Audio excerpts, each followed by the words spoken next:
Hey everybody, welcome to Galactic Wisdom. Okay, well, today I am going to talk about needs, human needs. I'm going to talk about the psychology of human needs.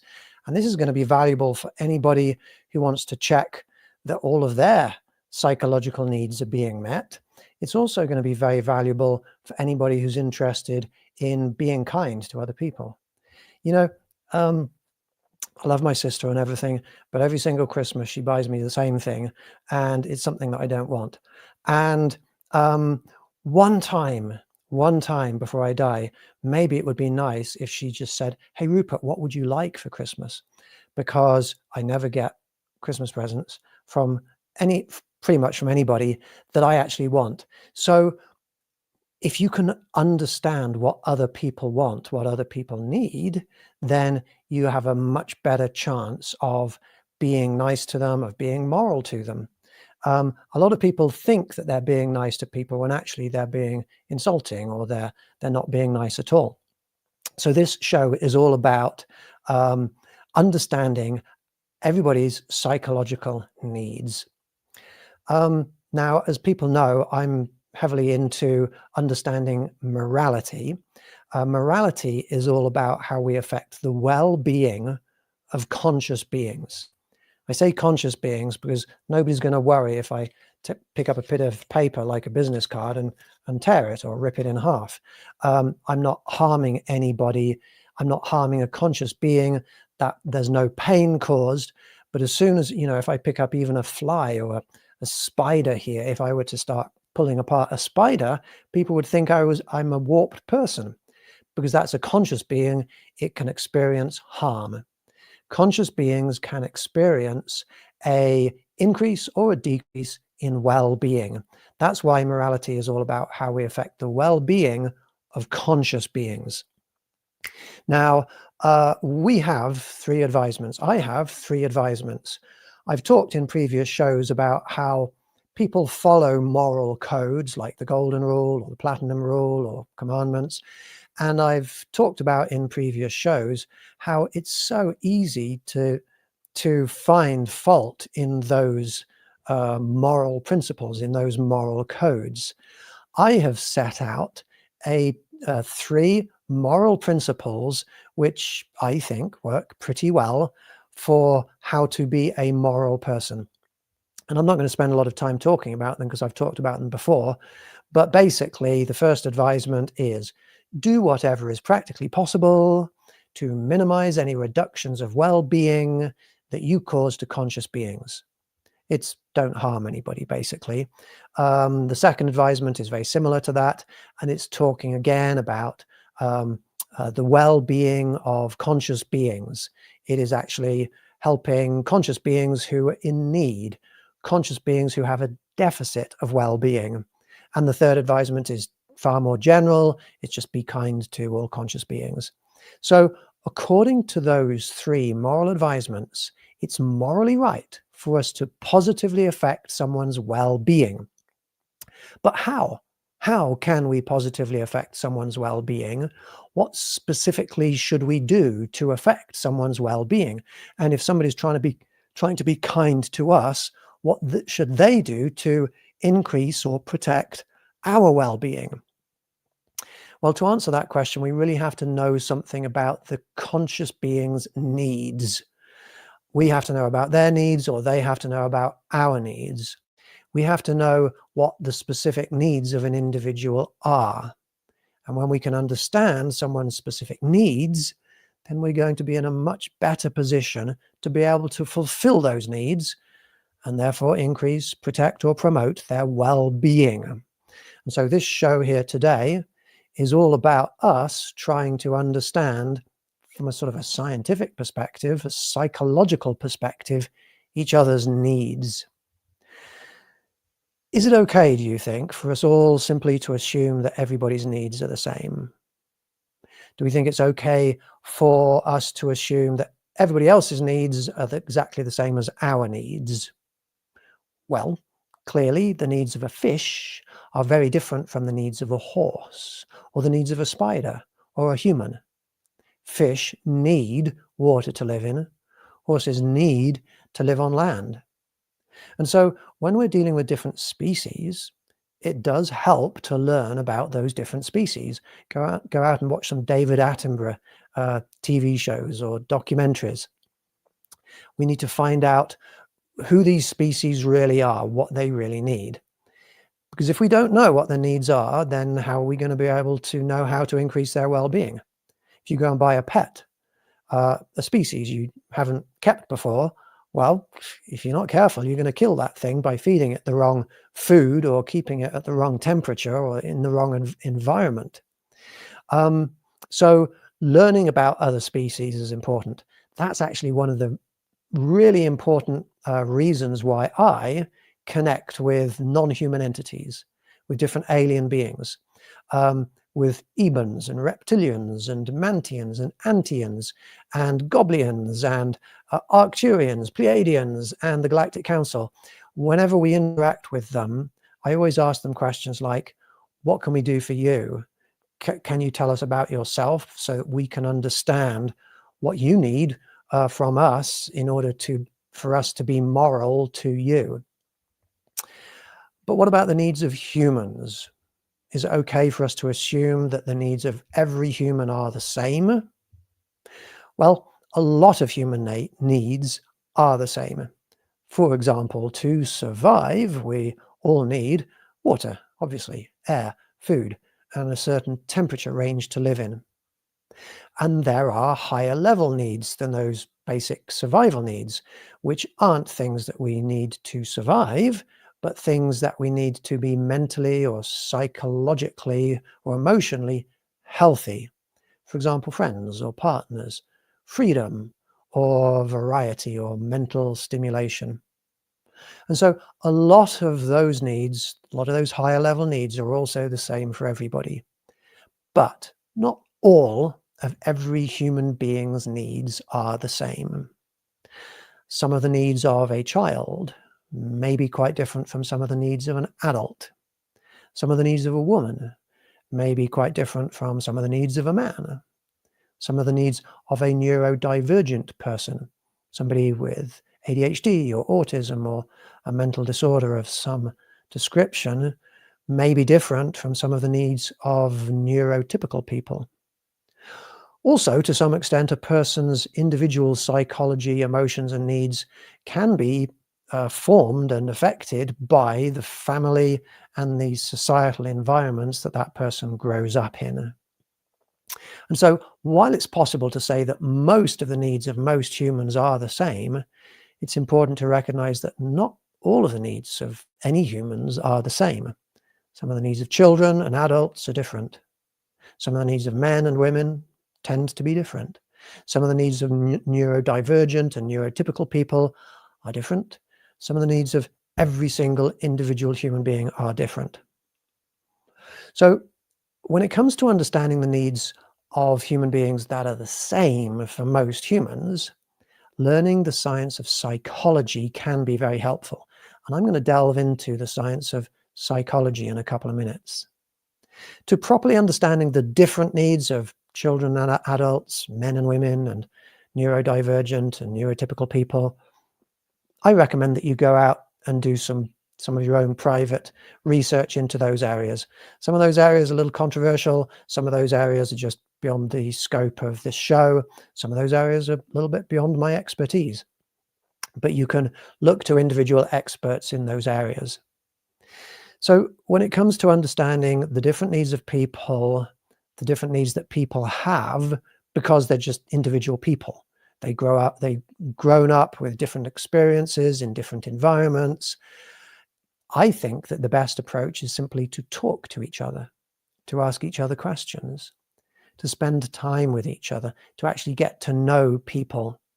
If somebody wants to be kind to you, if they get to know you better, then they're going to be in a much better position to be able to be nice to you, to be able to be kind to you.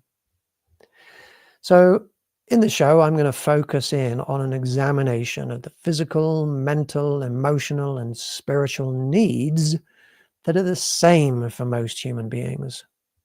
And as I said, the best way of approaching this is to look at the subject of psychology. Now, psychology is considered to be a science. It's based on logic. That is why psychology has the ology part in there. Ology means logic. That means we're examining something about reality in a logical way. And psychology uses scientific methodologies to try to understand the human mind. Now, due to the complexity of our brains, our emotions, our behavior, sorry, I lost my focus there.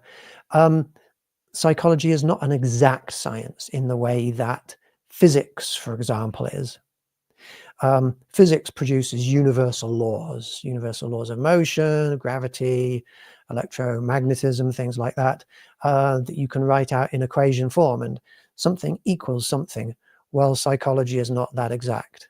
However, the models and the theories and the knowledge that psychology has produced after centuries of scientific research are very helpful in understanding the feelings, the emotions, the cognitive processes, and the behavior of human beings. So what I'm going to do is I'm going to try and find, where am I? I'm trying to find my media, my photographs, because I've got, they're off the screen there. There they are. Okay. So media assets. I have got some visuals to help us to look at this subject. And I'm going to have to rearrange things on my screen a bit so that I can see my notes and the photos at the same time. Here we go. So here is a guy called Abraham Maslow. He was an American psychologist. In the 1940s, Abraham Maslow created a system which identified and categorized people's needs. This system is called, I'm not sure if he named it or if it's been named subsequently, but it's known as Maslow's hierarchy of needs. And here is a graphic or a table that represents Maslow's hierarchy of needs. And we can use Maslow's hierarchy of needs still today, even though it was created in around the 1940s. We can still use a lot of the work that Maslow did today to be an approximate guide to understanding what human beings need to increase or protect their well-being. Now, Maslow's hierarchy of needs can be represented in slightly different ways. Here's a different chart to show the hierarchy of needs. And some people even think that it's best not represented as a pyramid or a triangle, but with different needs that overlap in the way that you can now see on your screen. But I'm going to come back to this one. This is the chart that I'm going to use a lot today. Towards the bottom of these charts are things that we all need to survive. So that these really are things that we need, like food and water. You don't get food, you don't get water for a few days, well, you die, and so you really did need them. These are called physiological needs. Around the middle of these charts are things that we need not to survive necessarily, but to be healthy, to be physically and emotionally healthy, like living in safe neighborhoods, like having friends. The presence of friends in our lives psychologically is very healthy for human beings.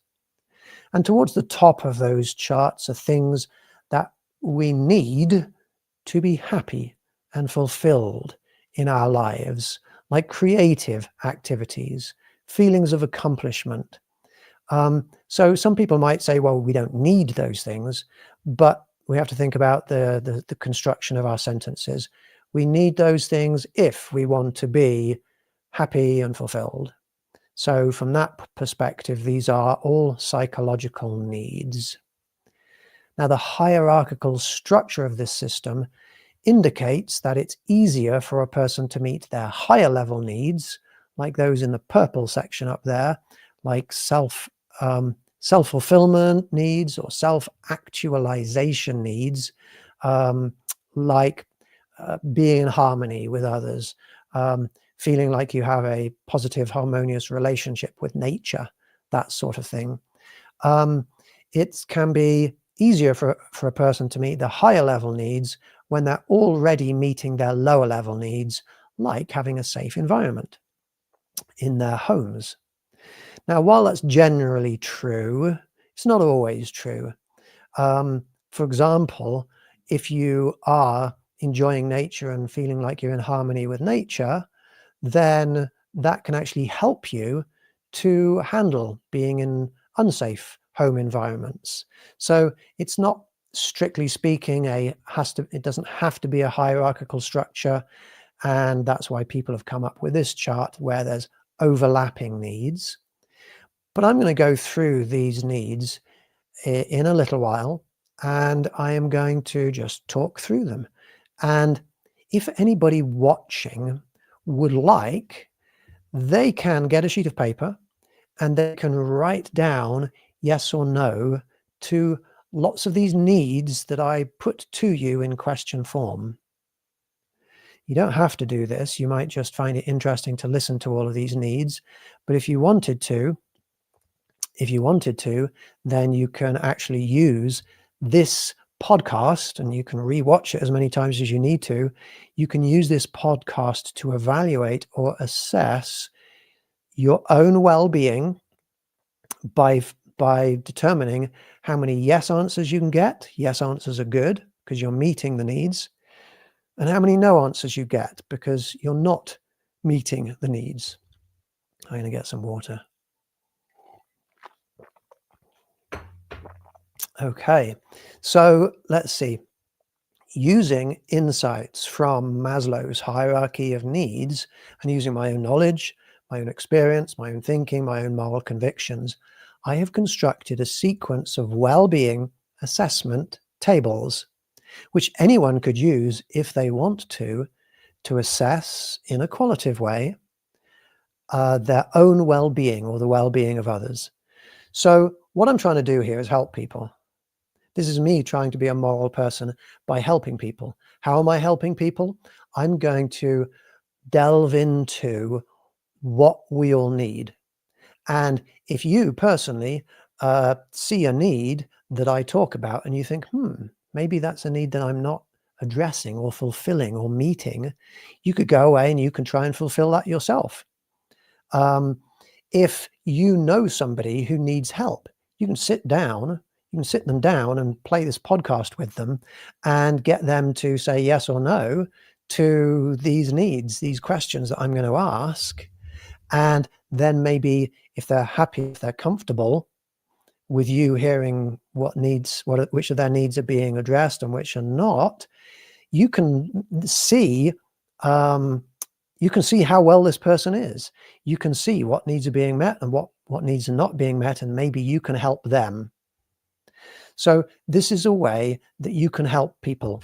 If you're in a relationship, two partners, and you want to do something fun, listen through all of these questions and try and guess yes or no as to whether or not the other person's needs are being met in these areas. Because if it would be an interesting way to get to know somebody by delving into questions that you've never asked. And some of these questions maybe are not the kind of questions that everybody feels comfortable just bringing into casual conversation.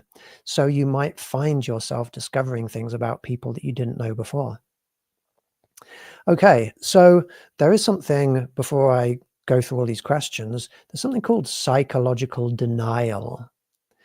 And psychological denial is when, if people go for long enough without having one of their needs met, rather than living in continual persistent discomfort, unhappiness, or dissatisfaction, a natural psychological defense mechanism kicks in and suppresses the negative emotions that are associated with that deficit. And in time, people can normalize the non-fulfillment of their needs to the extent that they sometimes then reject the idea that they even have those needs at all. Very often, those people will, even to make themselves feel psychologically okay with not meeting their own needs, they will go around and teach other people, this is something you don't need. I don't need it. You don't need it. just to make themselves feel better. But that's actually very harmful to do. So what I'm going to suggest is that allow yourself to be open to the possibility that some of these needs here, if you say to yourself, no, that's not something I need, well, just stop and pause and think, maybe it is. And the way to evaluate, is that a need that you have or not, is to ask yourself the question, you know, if somebody were to come to me and say, I am just going to give you, I'm going to fulfill that need for you on a silver platter, no strings attached, no pressure, no hardship, doesn't cost you anything, I'm just going to fulfill that need for you. If you would say yes to receiving that need fulfillment, well, maybe it is a need for you. Maybe it's something that you should look into seeing if you can get. I know it's not always hard to fulfill our needs. A lot of need fulfillment is out of our control. But first of all, let's identify which needs are not being met. And then you can think about, well, which of these needs is it possible for me to try to meet? So let's see. Now I am going to leave out some needs. I'm going to leave out needs associated with body appearance, body image, romantic relationships, romantic intimacy, physical intimacy. I'm not going to go into the different needs of men and women. I'm not going to go into the different needs of anyone who is LGBTQ, the different needs of children, the different needs of divergent people. And I'm leaving out some of these needs because some of them are sensitive or controversial for some people to handle in a mature way. I know that a lot of my listeners are very mature people, but there are people out there that, you know, will attack people for anything. So I'm going to leave out some of the controversial areas. I'm also leaving out some of those areas because I simply don't know enough about those areas to talk as an expert in those areas. So it's safest for me to leave out some of those areas. However, just because I'm leaving those different need areas out doesn't mean that they aren't important. And it doesn't mean that you need to leave them out of your own personal needs assessments. Okay, so what am I going to do? Let's look again to Maslow's hierarchy of needs. We're going to start at the bottom of the chart with the basic needs, with the physiological needs, things that we need in order to stay alive, basically. And I'm just going to put up my first table here. And if you want to, you can just listen along just out of interest to see what does psychology say that your needs are. Or if you want to, you can actually keep score. Okay, let's look. Oh, that's interesting. Sorry, there's a new animal that I'm seeing running around outside my window. And I don't know what that was. That was like a cross between a bobcat and a rabbit. Okay, sorry. I got distracted there because I'm looking out of my window. Question number one. Are you eating enough food to stay alive and fully nourished? So if you are, then you've got a yes, and that means that need is being met. If you're not, then, well, you need to do something about that. With these physiological needs, if you've got a physiological need that's not being met, you better get on top of addressing that straight away to the best of your ability, because these are things that if you don't get, you're risking death. Okay. Next question. Are you eating the right kind of food to live a long and healthy life? You see, that's challenging. To answer that question, you need to know something about what is healthy food. Well, quick piece of advice, go and watch the documentaries. What's that James Cameron one called? The Game Changers. That's a good place to start. Or What the Health. That's another good one. Okay, that's enough on that. Water or water. Are you drinking enough water to stay alive and fully hydrated? That's important. A lot of people don't drink enough water in their lives. Do you have a home that can shield you from outdoors environmental conditions such as rain, extreme heat, or extreme cold? You know, I know a lot of people that already are not having all these needs met. And it's very sad that we live in societies where society is not providing what is needed for us to have all of these things. I myself have had to go for long periods of time without a home. And I know a lot of people that are in the same situation. So this is important for us, not just as individuals, but as societies, to address these needs.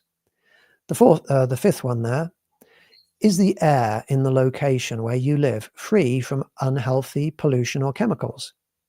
If it is, like for me, up on a mountainside, then that's great, because you're getting the healthy air that you need. But if you're answering no because you're like in a city, well, there's two things we can do about that. One, we can vote for whichever political party is going to reduce that pollution, environmentally conscious parties, as opposed to those that just want to get more money from burning fossil fuels. Another thing we could do, if no is the answer, well, think about moving to a mountain like where I live. Okay, so that's the first table. Let's look at the second one. This is 1.2, physiological needs without which we may be less healthy. So we're not going to die if we don't get these needs, but we would be less healthy. Are you getting enough sleep every night that you feel mentally alert and free from fatigue for almost the entire day?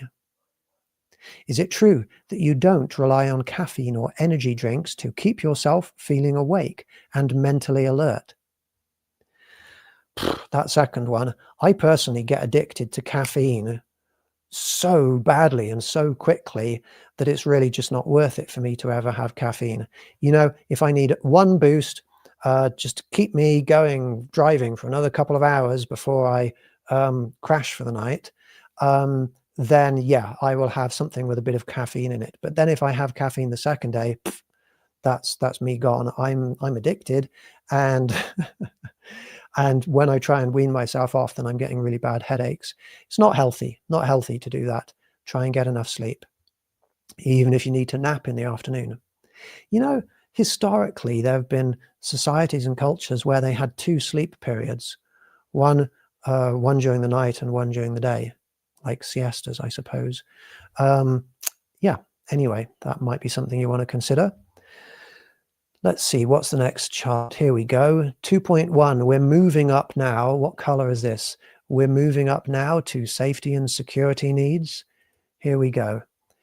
This is current safety and security needs. Do you feel safe from sources of physical harm that may be within your home?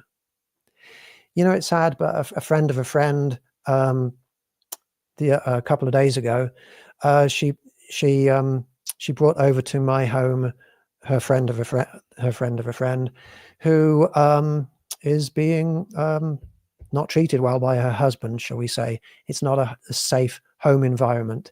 That's a no. Now, you know, everybody's life is complicated, and I'm not here to give advice about domestic disturbances, but my general response here would be, if somebody's mistreating you at home, figure out a way to leave that situation as soon as you possibly can. Do you feel safe from sources of emotional harm that may be within your home? Maybe not physical harm, but somebody being mean to you, unpleasant to you, because that is another form of harm. Do you feel safe in your home from sources of physical harm that may enter from outside of your home? Do you feel safe in your home from sources of emotional harm that may enter from outside of your home? Do you feel physically safe walking or traveling around your neighborhood? Do you feel emotionally safe walking or traveling around your neighborhood? And again, some of these things you can't really do a lot about, apart from move to a different neighborhood. But maybe you should think about doing that if you're in a place that is not happy and nice and well for you. Do you feel physically safe with all of the specific individual people who are presently in your life? Do you feel emotionally safe with all of the specific individual people who are presently in your life? Are you able to get adequate health care when you need it? Can you comfortably afford adequate health care when you need it? Now, I'm not intending this show to be political at all. These are things that we need. These are psychological, physical, mental, emotional, a whole range of different needs, even spiritual needs a bit later. And if you're not able to get adequate health care, try to do something about it. See if you can do something about it. And honestly, this is something. I've got a woodpecker banging on my wall outside. Sorry for the noise. Try to do something about it as a society, because I mean, I'm in the US right now, and it's crazy. It's crazy, the healthcare system here. When I lived in the US and a lot of countries around Europe, that's one of the things that the government provides for you. Okay, what's next? Can you comfortably afford adequate healthcare when you need it? Do you feel safe from nuclear war, civil war, or widespread fighting conflicts that might occur in the next year or two? Do you feel safe and secure from environmental disasters that might happen over the next year or two, such as floods, hurricanes, tornadoes, earthquakes, heat waves, and freezes? Maybe the best that you can do, if you're answering no to any of these things, maybe the best thing you can do is talk to a friend about it. Maybe you can't change it, but maybe you can talk it through with somebody. But then, maybe moving to a different location where you are not going to be in a place where there's likely environmental disasters, maybe that's something that you could think about doing. And let's see. Are you secure enough financially that you don't currently need to worry about your finances negatively affecting your safety the next year or two? Finances. Oh my goodness. I don't know many people who are financially well off. 2.2. Okay, I need to get my media assets back. There you are. 2.2. Nope, that's the one I just did. Let's move on to 3.1. So we're moving up to green here. We're moving up to love and belonging needs. And I'm doing it love and belonging needs from family and friends. Do you have one or more individual friends or family members with whom you feel very comfortable because they accept you and welcome you? And again, if you're answering no, do something about it. Go out, meet people, join social groups, do something to meet the needs that are not being met. If you have one or more individual friends or family members with whom you feel very comfortable because they accept and welcome you, do you meet up with them regularly in person? This is an important one. We've sort of entered into an age where many people, they really only have friends online, in chat rooms, on social media.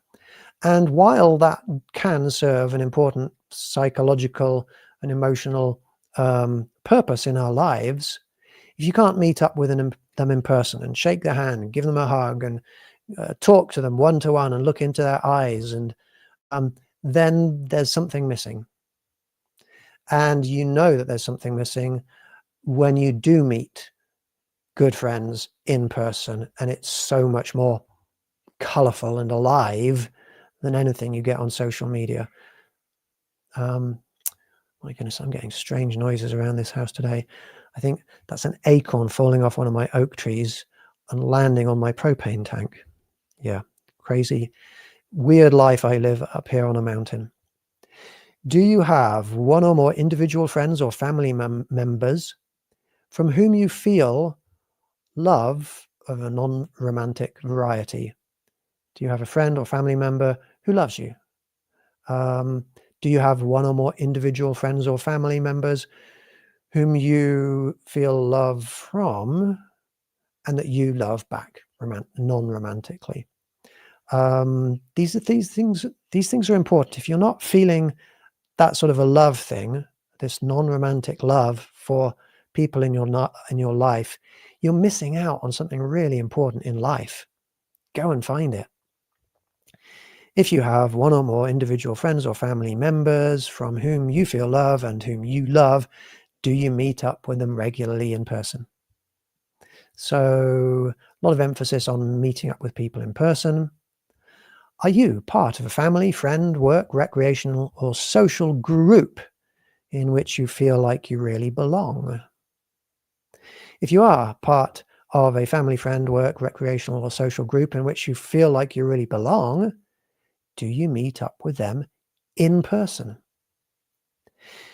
One of the things, I'm going to pull this down for a second. One of the things that I do, I have a beautiful, wonderful online community.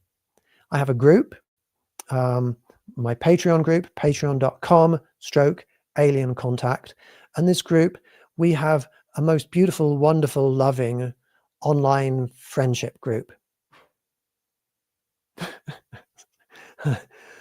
I feel like I might not be alone. I feel like there may be spirits or non-human entities around me. Anyway, I don't know if you can even hear the noises around me, but there's lots of bangs and creaks and groans. But that's great to have that online group, and it's so important to me. And some of these people, a lot of these people, they're in tears about how loving and beautiful my online social group is. But one thing I do is I do recognize that there is a deficit of connection if you're not meeting up with those people in person.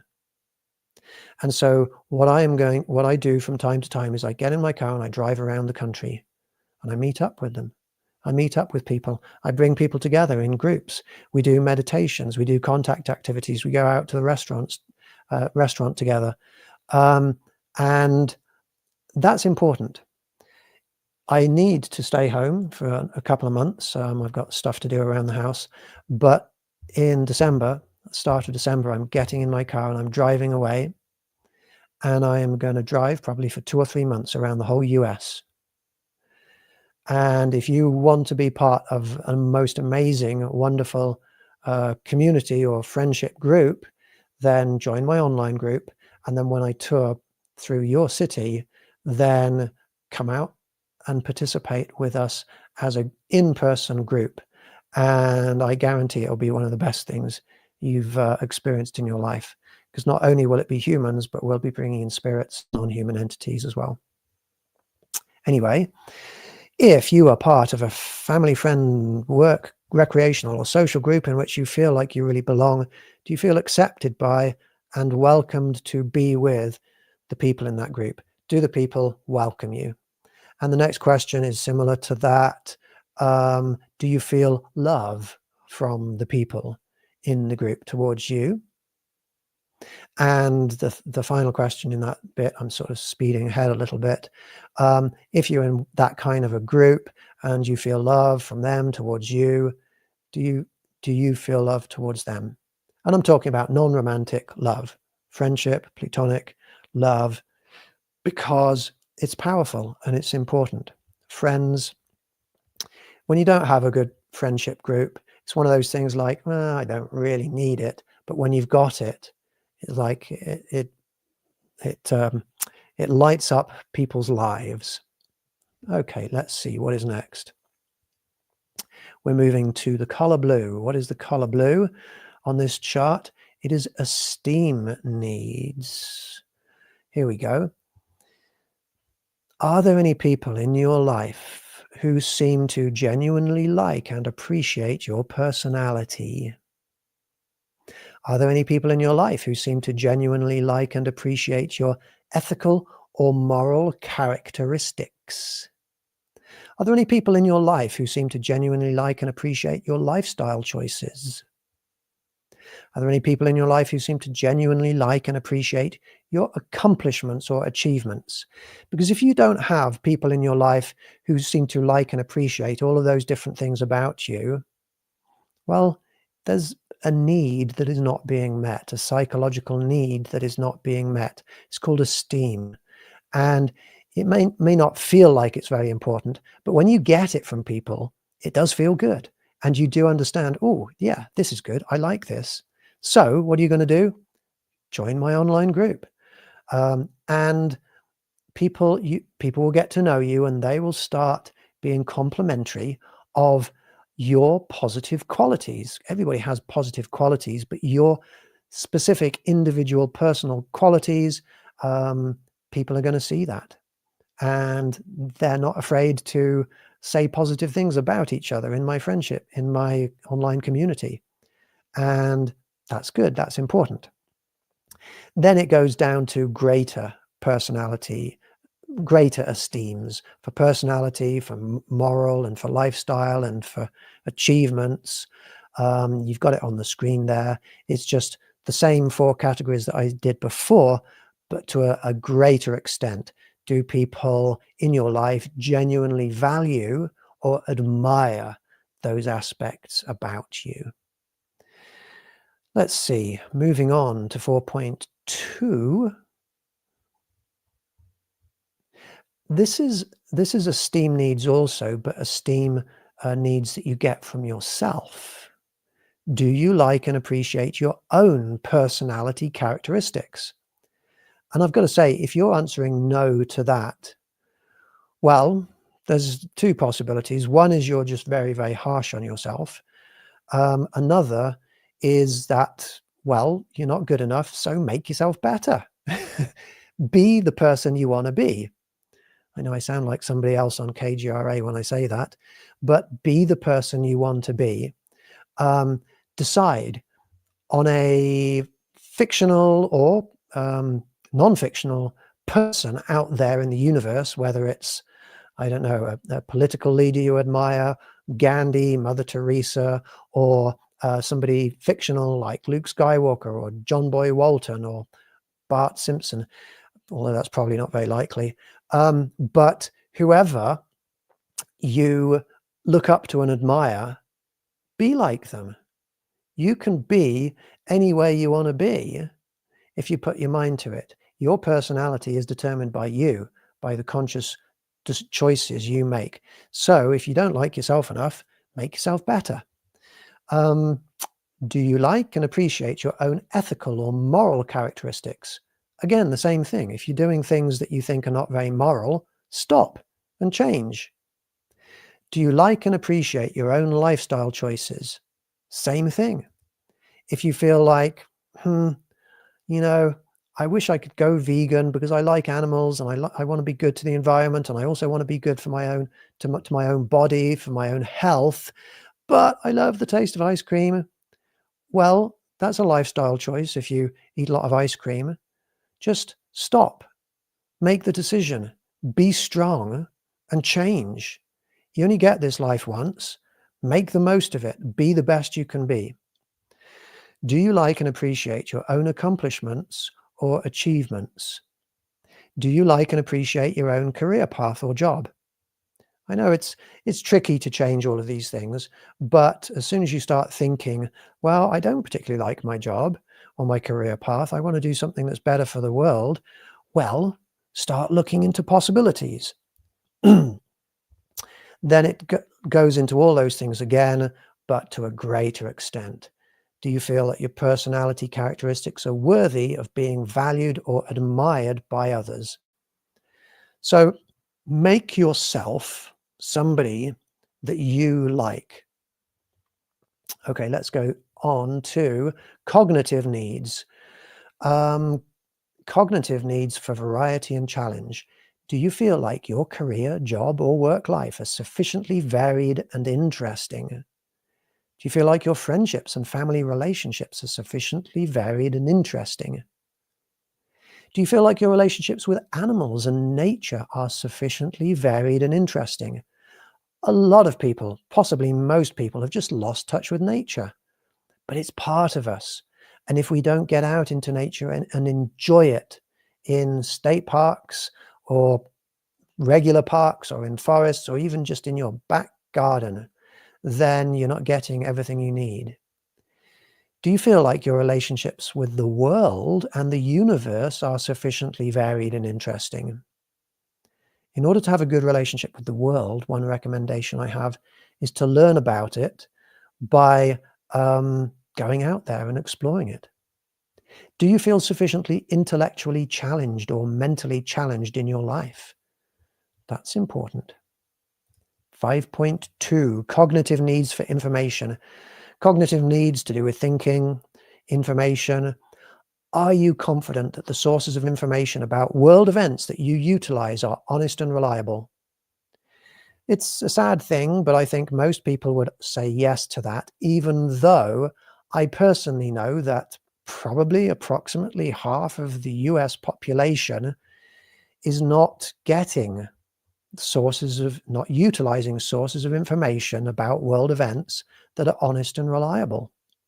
But they don't know because they were raised watching the wrong TV broadcasts. If you're unsure, if you don't know, then this is my recommendation. Go and watch the BBC instead. Go to the BBC website. Having grown up in England and having traveled around the world to a lot of different countries, I know that that is probably the best source of world news in an apolitical way around the world. Are you confident that the sources of information about scientific realities that you utilize are honest and reliable?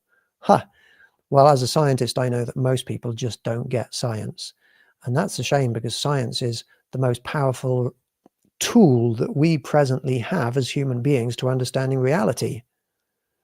If you want to learn about paranormal and alien stuff, that's awesome, but you're not going to be able to understand that properly without a good grounding in science. So I recommend you go out and buy a high school or a college science textbook. Are you confident about the sources of information about spiritual, paranormal, and alien realities that you utilize are honest and reliable? Well, everybody can answer that yes for that because you're watching me. And you're probably watching, well, I'm not going to talk to the other shows that I don't know anything about. But that's one thing I try to do. I try with integrity to bring you honest information about the paranormal. Cognitive needs for identifying facts. Do you feel like you have an adequate ability to identify and accept facts? If you can't identify facts, then that puts your life at risk and also the lives of others that you give advice to. Do you feel like you have a good ability to identify and accept facts? Do you accept as being true the consensus of the global scientific community that human-caused climate change is real and severe? Do you place scientific facts above religious facts? The correct answer should be yes, because one is facts that have been proven and one are things that have not been proven. That's what beliefs are. Do you place scientific facts above political viewpoints? The correct answer, the moral, the ascended answer should be yes, because, well, do you trust all politicians? But you can trust the global scientific community because, well, as a scientist, I know that they derive their facts from proof and knowledge, and they don't hide that. You can go and you can see what their proofs are and you can replicate those proofs. Let's see. I only have 2 or 3 minutes left, so I'm just going to talk a lot very quickly. Cognitive needs for understanding. Do you feel like you currently have an adequate understanding of yourself? Do you feel like you currently have a good understanding of yourself? Do you feel like you currently have an adequate understanding of people? Do you feel like you have a good understanding of people? Do you have an adequate understanding of science? Do you have a good understanding of science? If you're not answering yes to any of these questions, figure out what you can do to change it. Do you have an adequate understanding of animals and nature? If you don't, go to an animal sanctuary. talk to the animals, feed the animals. They're beautiful, wonderful, loving creatures. And if you're not getting them in your lives, you're missing out on a big aspect of life. Do you have an adequate understanding of the world? If not, go and visit it. Do you have a good understanding of the world? Do you currently feel like you have an adequate understanding of alien and spiritual realities? A good understanding. Do you have an adequate understanding of the universe? Do you have a good understanding of the universe? Now, I know that there's some people that are going to want to get all of these questions done before the end of this show, but I literally only have about 2 minutes left. So what I'm going to do is I'm just going to put them up on the screen for a second or two. And here we move up to aesthetic needs. And if you want to, you can rewatch this show and pause this show and go through and answer these questions yourselves. Self-actualization, that is meeting your fullest potential, becoming the best you can be. Self-actualization. And it's self-actualization because it's stuff that you have to do for yourself for this to work. The higher level ones, the transcendence needs, this really is transcending above the conditioning that other people have imposed upon you.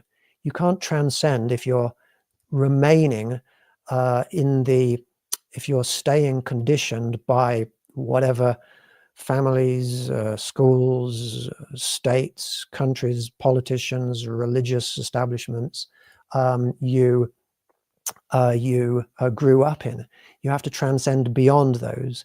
Now, it may be that you transcend, that you investigate the world and everybody's perspectives, and then you come back to what you grew up with. Sometimes that happens. But if you maintain the same religious views of your childhood, the same political views of your childhood, the same cultural views of your childhood, you probably haven't done much ascending. Anyway, I have about 30 seconds left. So I would like to thank everybody so much for watching this show. I hope it's been helpful to you. I am putting on my screen right now my website, and I hope you will join us there. I actually have just published a video of everything I've just talked about on my website, in tier 1 of my website. If you would like to see more from me, if you'd like to hear more from me, join my website. If you would like to join my wonderful community of loving, unconditionally loving, caring people, then I invite you to join my community. I hope you enjoy the rest of your week. Peace, love, and well-being to all of you. Goodbye for now.